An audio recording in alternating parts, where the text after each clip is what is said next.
Hello. ഇന്ന് ഉച്ചക്കിലേക്ക് ചോറിലേക്ക് സദ്യയിലൊക്കെ ഉണ്ടാകാറില്ലേ കൂട്ടുകറി? അപ്പോൾ അതൊന്ന് വെച്ച് നോക്കാമെന്ന് കേട്ടോ വിചാരിച്ചിരിക്കുന്നത്. അതിന് വേണ്ടിയിട്ട് കടല ഞാൻ തലേദിവസം തന്നെ കുതിർത്താനായിട്ട് വെള്ളത്തിലിട്ട് വെച്ചിട്ടുണ്ടായിരുന്നു. ഇനിയിപ്പോൾ ഇതിലേക്ക് കഷ്ണങ്ങളായിട്ട് കായും ചേനയാട്ടോ വേണ്ടത്, അതും കൂടി ഞാൻ എടുത്ത് വെച്ചിട്ടുണ്ട്.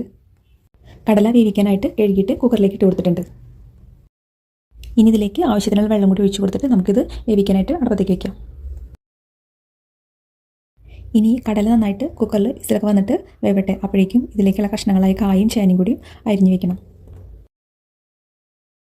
ചേനരിയിൽ ചെറുതായിട്ട് റിസ്ക്കുള്ള പണിയായിട്ട് എനിക്ക് മിക്കപ്പോഴും ചേന അരിയുമ്പോൾ എൻ്റെ കൈ നന്നായി ചൊറിയാറുണ്ട്. ഇപ്രാവശ്യം എന്തോ ചേന അരിഞ്ഞപ്പോൾ അധികം വലിയ ചൊറിച്ചിലൊന്നും ഉണ്ടായില്ല. ഈ കൂട്ടുകറി സദ്യയിൽ പോയിട്ട് കഴിച്ചിട്ടുള്ള പരിചയം മാത്രമേ ഉള്ളൂ കേട്ടോ. ഇതുവരെ ഞാൻ വെച്ച് നോക്കിയിട്ടില്ല. ആദ്യമായിട്ടാണ് ഇതൊന്ന് ട്രൈ ചെയ്ത് നോക്കുന്നത്. മൂത്ത മോനാണെങ്കിൽ ഇന്ന് തൊട്ട് എക്സാം തുടങ്ങുക. ഉച്ചയ്ക്ക് എക്സാമിന് പോകണ്ടോ. ആൾക്കാണെങ്കിൽ ഇങ്ങനത്തെ കറികളൊക്കെ വലിയ ഇഷ്ടമാണ്. അപ്പോൾ ഞാൻ പോകുമ്പോഴത്തേക്കും വേഗം ഉണ്ടാക്കാമെന്ന് പറഞ്ഞിട്ടാണ് ആളിരിക്കുന്നത്. അങ്ങനെ കായും ചേനയൊക്കെ ചെറിയ ചെറിയ കഷ്ണങ്ങളാക്കിയിട്ട് അരിഞ്ഞെടുത്തിട്ടുണ്ട്.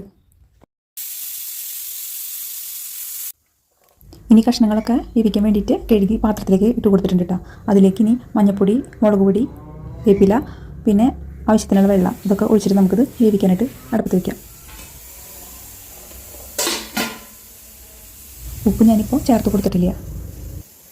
ഇനി ഇതിലേക്ക് വേണ്ടിയിട്ട് നാളികേരം, ജീരകം, ചുവന്നുള്ളി, പച്ചമുളക് ഇതെല്ലാം കൂടിയിട്ട് മിക്സിയിൽ നന്നായിട്ടൊന്ന് അരച്ചെടുത്തിട്ടുണ്ട്. വെള്ളമൊക്കെ പറ്റിയിട്ട് അത്യാവശ്യം കഷ്ണങ്ങളൊക്കെ നന്നായിട്ട് വെന്തിട്ടുണ്ട്. ഇനി ഇതിലേക്ക് നേരത്തെ വേവിച്ച് വെച്ചിട്ടുള്ള കടലയും കൂടി ചേർത്ത് കൊടുത്തിട്ടുണ്ട്. ഇനി ഇതിലേക്ക് ആവശ്യത്തിനുള്ള ഉപ്പൊക്കെ ചേർത്ത് കൊടുത്തിട്ടുണ്ട്. കടലിലുള്ള കുറച്ച് വെള്ളം കൂടി വറ്റാനുണ്ടായിരുന്നു. പിന്നെ ഇതിലേക്ക് നേരത്തെ അരച്ച് വെച്ചിട്ടുള്ള നാളികേരത്തിൻ്റെ അരപ്പും കൂടി ചേർത്ത് കൊടുത്തിട്ടുണ്ട്.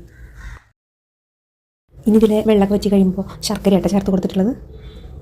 ശർക്കര കൂടി ചേർത്തിട്ട് നന്നായിട്ട് ഇളക്കിയെടുത്ത് കഴിഞ്ഞ് കഴിഞ്ഞാൽ ഇനി ഇതിൻ്റെ ലാസ്റ്റത്തെ പണിയായ നാളികേരം വറുത്തിട്ടും കൂടി വേണ്ട കേട്ടോ. അതിന് വേണ്ടിയിട്ടൊരു പാൻ അടുപ്പത്ത് വെച്ചിട്ടുണ്ട്. അതിലേക്ക് ആവശ്യത്തിനുള്ള വെളിച്ചെണ്ണ ഒഴിച്ച് കൊടുത്തിട്ടുണ്ട്. വെളിച്ചെണ്ണ ചൂടായപ്പോൾ അതിലേക്ക് കടുക് ഇട്ട് കൊടുത്തിട്ടുണ്ട്. കടുക് നന്നായി പൊട്ടി വന്നപ്പോൾ ഉഴുന്നാണ് കേട്ടോ ചേർത്ത് കൊടുത്തിട്ടുള്ളത്. ഇനി അതിലേക്ക് വറ്റൽമുളക്, കറിവേപ്പില ഇതും കൂടി ഇട്ട് കൊടുത്തിട്ടുണ്ട്. ഇനി നമുക്കതിലേക്ക് നാളികേരം ചേർത്ത് കൊടുക്കാം കേട്ടോ. ഇനി നാളികേരം നന്നായിട്ട് ബ്രൗൺ നിറാവണ വരെ നന്നായിട്ടൊന്ന് വറുത്തെടുക്കണം.